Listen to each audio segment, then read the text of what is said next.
Gentlemen, I want to thank both of you for being with us today. People look at partnerships, they look at marriages, and a lot of things don't last for very long. But you two have been working together for 57 years, and I just wondered, what's the secret? Warren, what do you think? Well, we obviously we like each other a lot. We have minds that work the same way to a great degree. We find the same things quite humorous.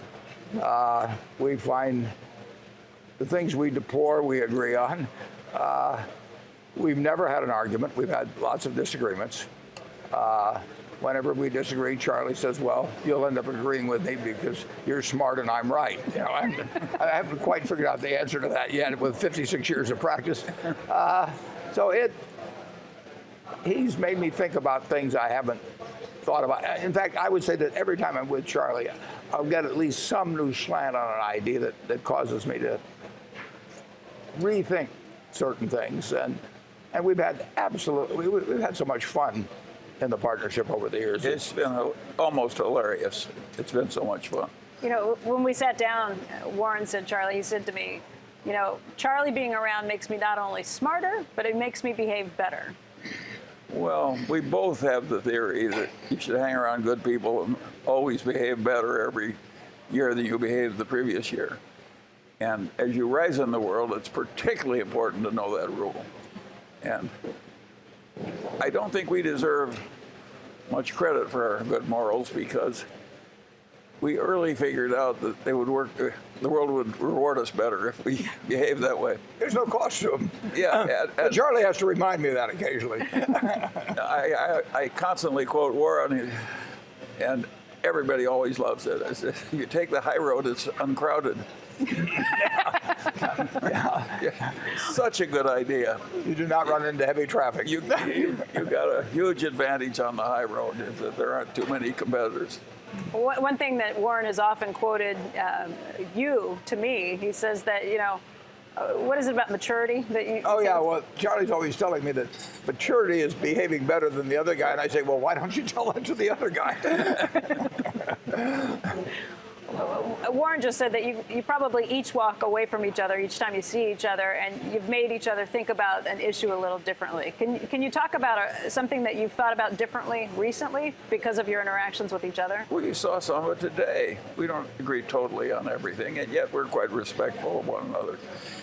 And we both have this fundamental idea that the world works better if you make your relationships win-win. And we both early learned that the way to get a good partner was to be a good partner.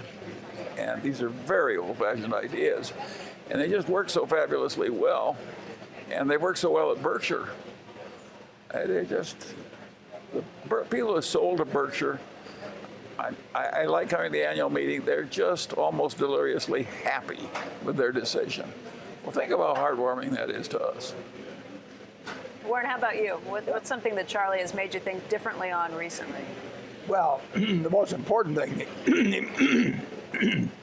he made me feel differently on really goes way back when he weaned me away. He actually hit me over the head with a 2x4, but with the idea of buying very so-so companies at very cheap prices, knowing that there was some small profit and looking for really wonderful businesses that we could buy at fair prices. So he is, in terms of quality of business, quality of individual. I mean, he's kept me from a lot of mistakes in terms of getting in with people that might be a mistake to be in with, as well as businesses.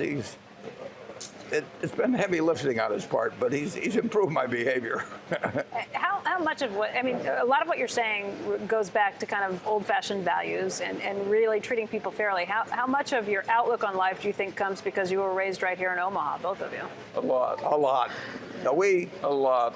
We were raised in a similar environment, and we both worshipped our fathers, and we had fathers that deserved to be worshipped, and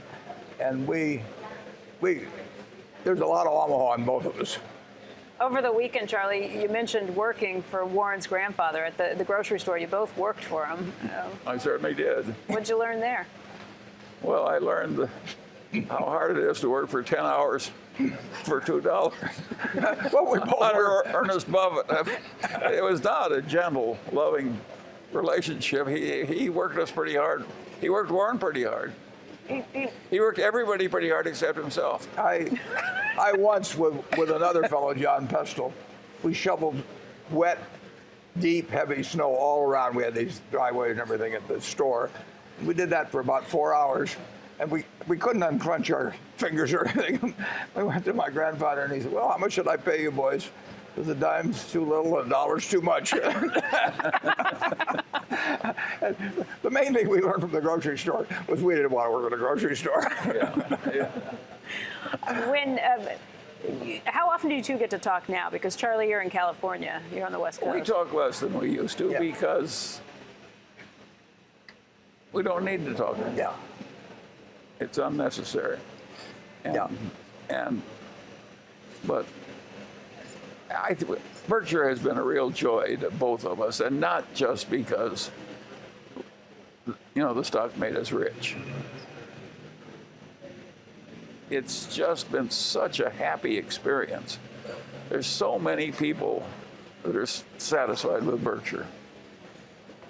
Well, this weekend, it's stockholders, yes, but even beyond that, managers and all. I mean, it's formed literally hundreds of very pleasant relationships with the kind of people you'd like to have relationships with, and it's been our own little test tube for some ideas that weren't and still aren't prevalent in American business, and we got to do things our own way.